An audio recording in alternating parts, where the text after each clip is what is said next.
Hi guys, welcome back to the channel. Interesting one today. What we're going into is a bit of brand analysis. So there's a particular brand which you'll hear about in a minute. It's actually called Patch Plants. They're a direct-to-consumer plant business. Really clever idea. We delve into what's so great about the brand, what we think they could do better, and there's some really great tips if you've got your own business of how they've added personality to a brand industry that otherwise was a bit staid and old-fashioned. So this is me, Simon and Megan, the team, talking about it. Speak to you in a minute.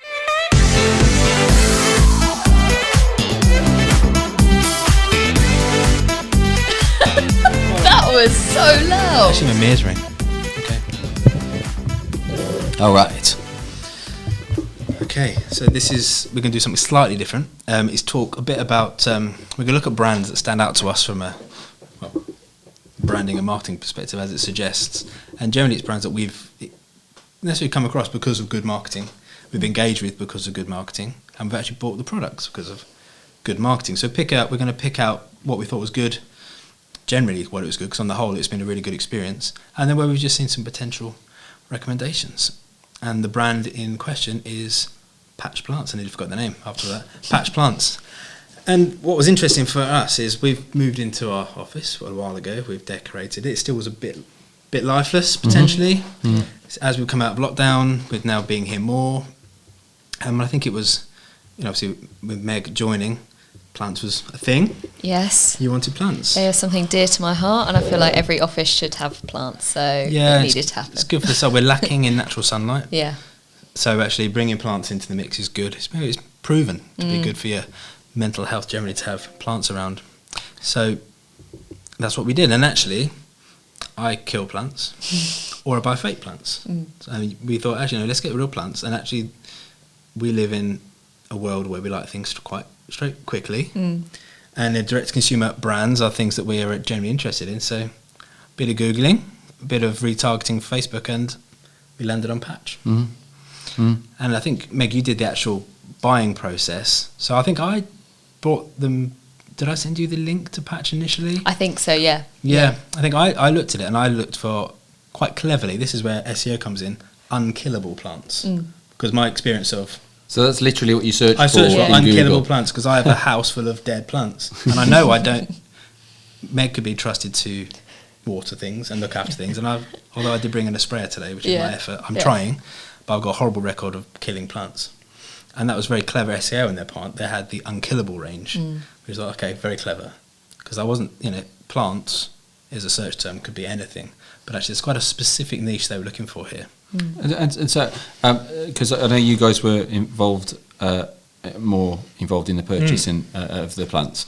So, just to give an overview of Patch, then, is it specifically plants for workplaces, or specifically plants for busy people, or is there a niche that they fall into? It's quite or is clever. I mean, this is where I think all brands need a story as a starting point. So if you look into them, I can't remember the founder's name now. I'll have to look it up again and put it below. But it was basically simple. He was moving into an apartment with his girlfriend and wanted to buy her some plants. So the apartment was nice and new. Being in central London, could he find a garden centre? No. Did he have the means of getting to a garden centre? No. And the few things he could find were generally from supermarkets, things that were generally die because there wasn't a very good quality plant, and getting them still back to your apartment, if you like, is quite complex. So that he really discovered, okay, there's a niche here. It's a way of good quality plants that are easy to look after and you can get delivered to your door. So again, it's very clever. Yeah. Okay, there's a need. Most people would think of that problem and then go, oh, that's annoying, isn't it? Yeah. And just put up with it. But he saw it as an opportunity, as an entrepreneur would. Yeah. And that again, that's where the whole, it's like the emergence of, we might do another thing under like snug sofas. It's non-traditional direct consumer products. You think you couldn't deliver that in a box. Yeah. But you can. You can. And they have. And so I guess when you think about unkillable plants, the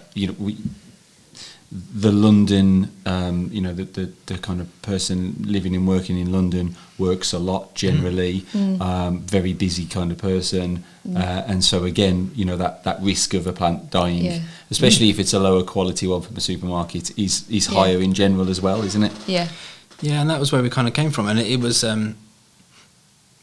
Yeah, and when I did, again, I landed on them quite quickly. I was always also looking for artificial plants, not really wanting one, but thinking that was my only solution. And I believe when I was looking for artificial plants, they still came up in Google, thinking that's what people that might want our product would be searching for. So again, very clever, good search, good SEO there and keyword optimization to find the pinch point for their customer and put it in front of them. Yeah. And then I pointed Meg in that direction and said, okay, as head of Playfair Plants, over to you. Yeah, I mean, their website is so easy and efficient to use. And to your question earlier, they actually do section it out. So they have like to home, for office, for outdoor. So like we said with the Unkillable range, you know, if you're going for like the whole office and all of these plants, you don't want to spend loads of time looking after them. So actually having those niches, I think, is really important. But yeah, actually using their website, it was really simple, and it had like each plant has a specific name, so it's not like the Monstera blah blah blah, which you would have to Google to understand how to look after. It was literally like, for example, that one behind you is called Rick. So it's sort of like in everyday life we give things personalities, so why not give plants personalities? And it just makes it more appealing, and it doesn't make it as terrifying, because you know, to that whole unkillable, like you don't think you can kill Rick.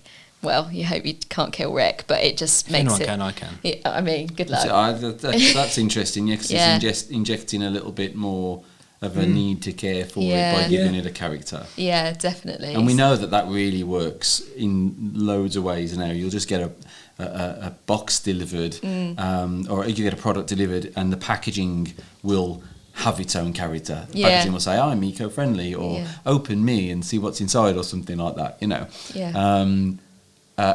Again, really interesting that they put it into plants. Yeah, I think the naming thing is good, because we often do that anyway with things. Well, once you own them, you start to name your Hoover and your this. I mean, I've got Zip, or for some reason Zip the Hoover, but they start to form parts of the family, and it does really increase the need to keep them alive. I was about to say which that. is really strange. You don't want to kill it. I've never bought a means of misting a plant ever before, and I've had plants in my office, my home office, that I've not really looked after and I've not thought to look after, but now we've got Pascal and Bertie, and we've got Rick, and who have we got? Big Ken.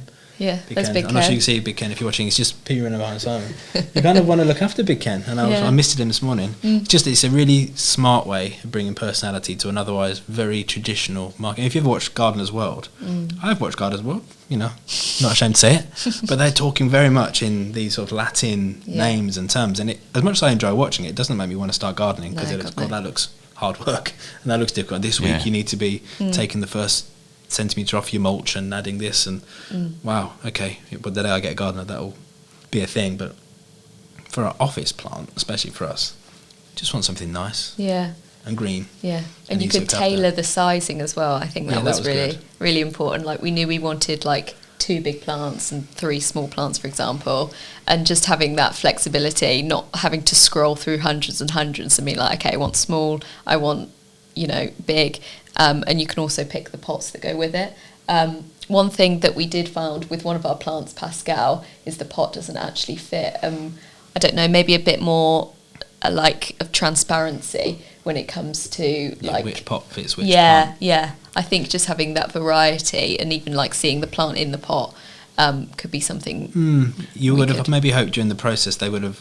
I don't know if they could how they would necessarily do it, but they should have seen once that those things were in the checkout, that you've got 3 tubs and 3 small plants, and there should have been a way of working out that doesn't quite work out. So a little alert to say, just beware those, that doesn't quite stack up. Well, what was the ordering process like? So you're saying about you could tailor sizes and like the thing about the pot. What was the actual order? Was it like a number of selectors then, or pictures, or was the check boxes, or how did that work? So it was. So you first of all you scrolled through the plants and you picked the ones that you really liked, and then it had the selection of pots next to it, and there was a little button which says order both. So you pick the plant and then you click whichever pot you wanted, and then you just click order both. And I really liked how that it was a really good journey. So instead of like having the plant and then having to scroll down to find a pot, like it was literally side by side. So it sort of almost made you get a pot, which I think was a really good bit of like website usage. Classic upsell, isn't it? Yeah, Perfect. it's really good upselling. And they're not, the pots aren't cheap necessarily, but Oh, no. again, we're in the world of convenience. Yeah. Alternatively, once we bought these, then going somewhere else to find We didn't pots. want to So go to a plant. Oh, yeah. yeah. So you, again, making it quite a simple. Again, this is all going to be delivered in one Yeah. nice go. In theory, one day you get a delivery and you're done. Yeah. But again, slightly disappointing that plant enabled you to select that pot on the same page and they Yeah. didn't fit. But that's a product.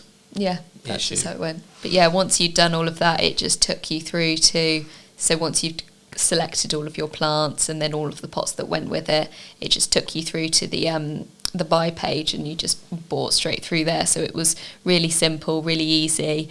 And also on each of the pages, it had like how to care for the plants as well, which was really great. And like the aftercare afterwards, in terms of like, they send emails which are called the plant doctor, which, you know, is always great when you know that you're not going to kill it. So it's, just the aftercare and like how you look after them afterwards, I think is really, really great.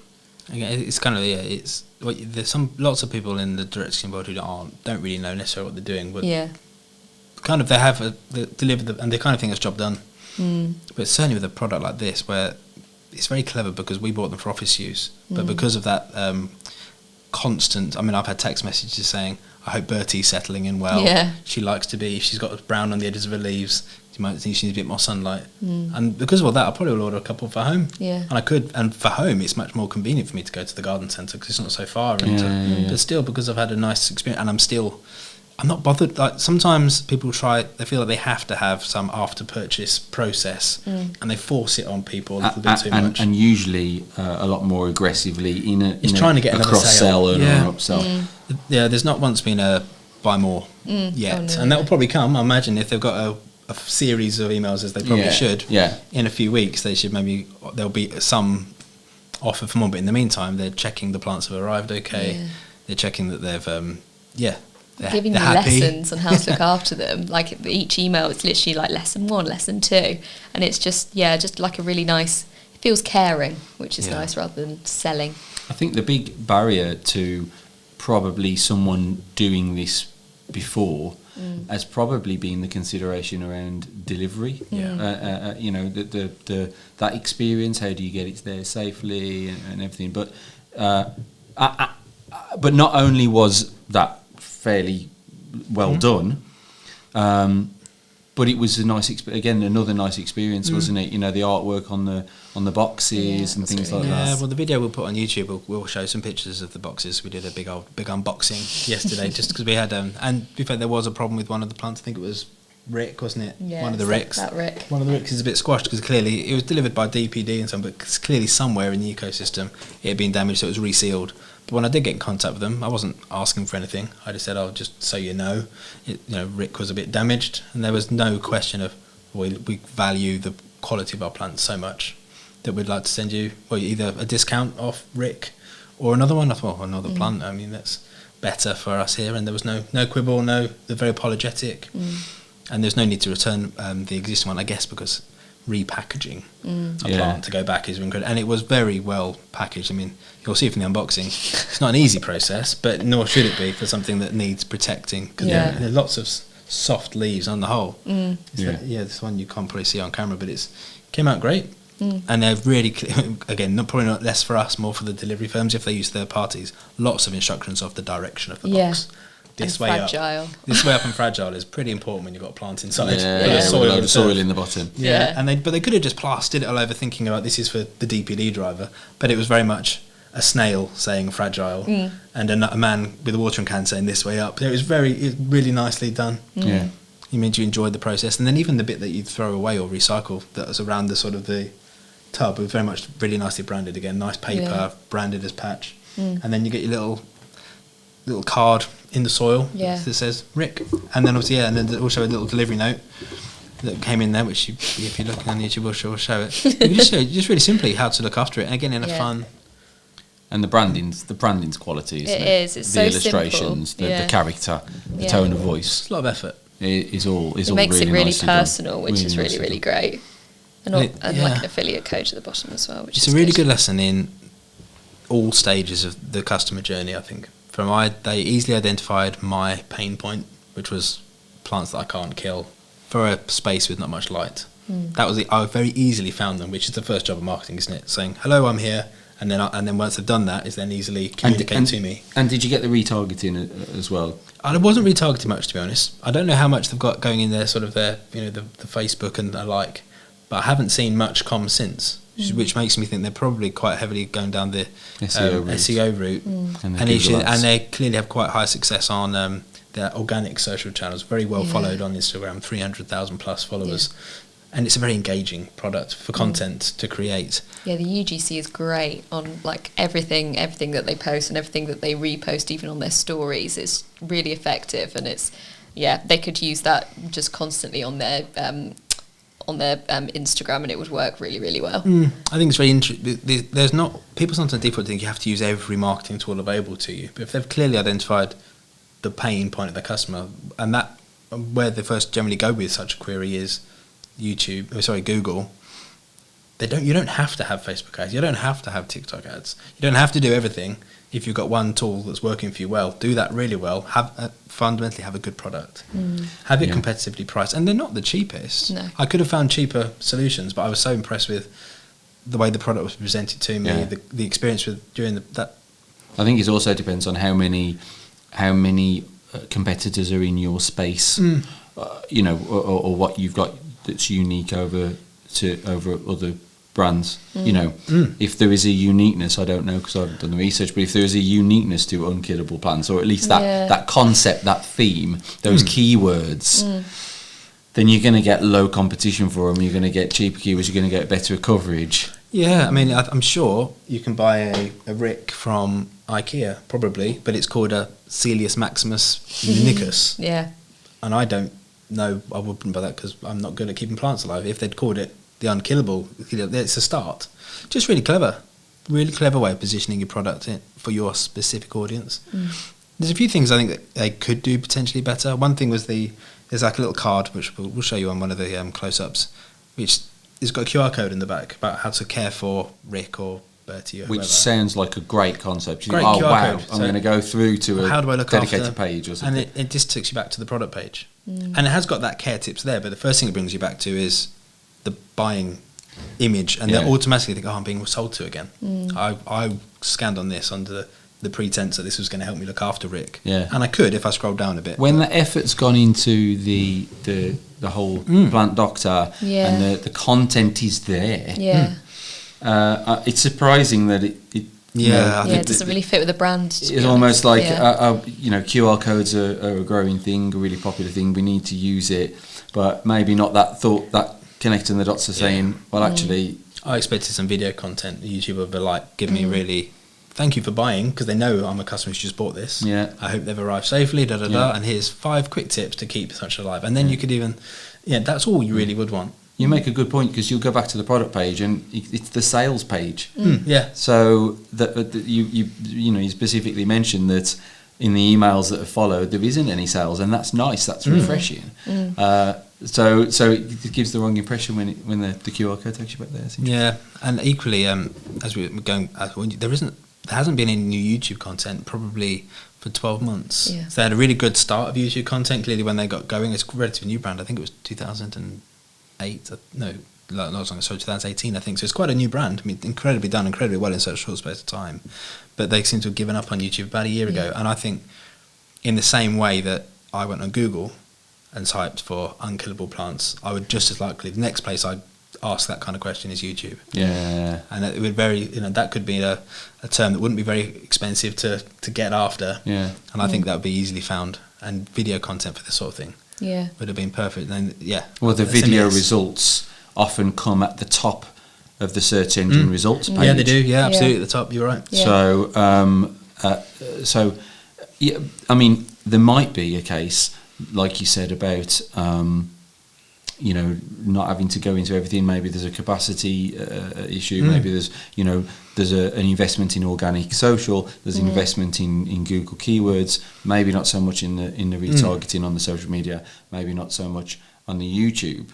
But actually, with YouTube Shorts, you can very easily take your other organic social content and put that into a short because it's format. not like they haven't done video before. Like there's loads of reels and just video content on the organic social. So I think maybe just expanding that out would really help. The references to the plants' names isn't existent on YouTube. The early videos, the plants are called the plant name. Really? So clearly the plant name's a new brand's thing. evolved, and they've identified, but they're not necessarily updated. I think YouTube's a big miss. They've got, I think, 10,000 plus people subscribed, and people definitely need to start embracing YouTube Shorts as a viable, not alternative, but addition to what TikTok started, what Instagram have quickly followed with, and YouTube Shorts now is. I mean, it's there on the homepage, isn't it, or the home screen of the app when you open it up. You'll get a couple of videos and then you'll see those shorts straight away. Yeah. So it just seems like a little bit of a miss. Yeah. And it could be that they could have long form content then they do strip out and put across all their other platforms. Yeah. And it would also be the videos that would be, like we said, these sort of little reminders. Yeah. Was the videos on the product page as well? Was the videos about them, or was it just images about the products? It's more image based, wasn't it? Yeah, the videos came later in like the email flows. So like the lesson, so each lesson had a video that goes with it, which you can click through. And yeah, that was really useful. But yeah, I think just a few more just organic-y sort of, like even some UGC or something like that on some of the YouTube videos would be really good. There's in those emails, the plant doctor emails to follow up, are they specific to the product or are they just generic? They're mainly generic. So a lot of them's about, I mean, I'm not a plant expert here, but about like spiders and things like that, and saying that each individual plant is different. So it might have birthmarks, so to say. Carry on. I've got the text messages. Carry on. I just wondered if that was another opportunity as well. Yeah. Even if it's the same video, we know it's very easy to take the same content, same concept, and then front and back end it with your particular one. Yeah. You can identify what a customer's purchased, and then you can send them. Here's this video, and actually it's the same video that goes out to everybody, but there's a front end and a back end that is, your particular plant. That's another level of customization that could be put in. Well, that's actually what they're doing on SMS. So obviously, Meg ordered them with my email, with your email address, but my phone number. Yeah. So we had a bit of a mishmash. It's interesting. So you experienced the email journey, I experienced the SMS, and obviously, from a phone perspective, SMS, it was mainly around delivery at first, which is all I kind of expected. So it would be your driver's going to be here and this time frame. But then actually, since then, exactly your point. Hi, Rob. We hope Big Ken is settling well. So very specific. Customization. So first it's hi Rob, which is nice. They've obviously captured my name and they're not just dear customer or hi. So hi Rob, hope Big Ken's settling well. If you notice Ken's leaves turning a little black, find out more.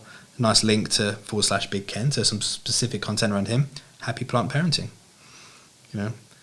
Click here. And they can give me the option to unsubscribe. So, they're not going to be spamming and keep bombarding me. And I've also had one about Bertie. Not every plant, interestingly. If they've got the list of everything that I bought, they've only thought to talk to me about two, but maybe that again don't bombard me. I wonder if there's a schedule there, I imagine. Or a threshold of spend or something. Yeah, if it's maybe. I don't know if they're they're the more potentially ones. these are the ones that are more likely to need more care. Yes. So the unkillables are less likely to need their care. So again, that data, we know that data can be picked up. It's been done in the SMS. It'll be the same system that's probably doing email. Yeah. I know it makes your welcome flow a little bit more involved. Well, maybe not though. Maybe not if it's pulling in values from what a customer's bought. You can identify the products that people have bought. That I think that'd be even bigger opportunity. I'd be loved the opportunity to go through all what they're actually doing and how it's set up and what could be done better, because I think there's clearly loads of great stuff there. I just think there's the extra 5% to make it really good. It's probably still within them.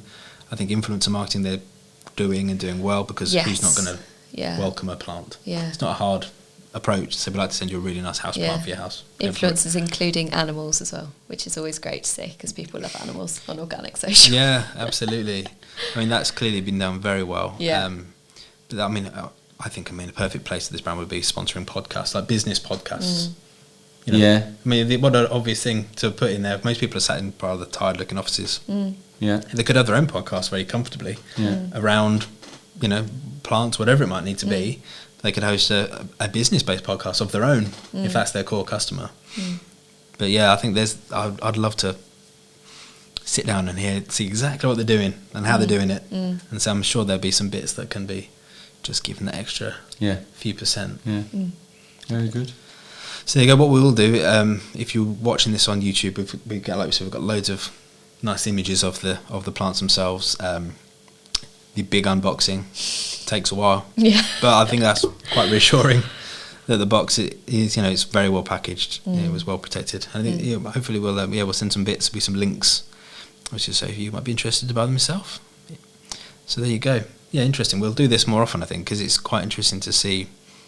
And I've always not looking for good brands, but looking when we need something, we go looking, and who do we find, and then unpicking the entire piece. Yeah, and there's been a few brands that we've identified that where things have been done well, but also then where things can also be improved. Where we put our thoughts to it. And I think it's we're always putting our thoughts out there. We're always giving tips and advice to people. But then to put it in context of what an actual brand is doing right now, not just the stuff that we're doing, I think it'd be really this is a good premise. Yeah, and I think one thing that we will add in as part of this is we talk about it quite a lot. With the best marketing in the world, if your product's not good, it doesn't really matter. If at the end the person receives a product and it isn't a good product, then you can have the best marketing in the world. You can put it in front of the right people at the right price. The product arrives and it's not. I mean, I've got an experience with that. Maybe we'll cover that. A brand that was marketed to beautifully. It was great up until the point I received the product. I thought it's not what I was promised through this beautiful marketing journey. Yeah. So we'll come to that one at another time. Yeah. Okay, great stuff. On to the next one. Good. So there you go, a delve into Patch Plants branding. Brilliant brand, great direct-to-consumer marketing. And I hope you found that useful. I'll see you guys in the next one. But don't forget, like and subscribe to the channel. We've got loads more great stuff coming. Much more marketing business based, so I think you'll really enjoy it. See you soon. Bye.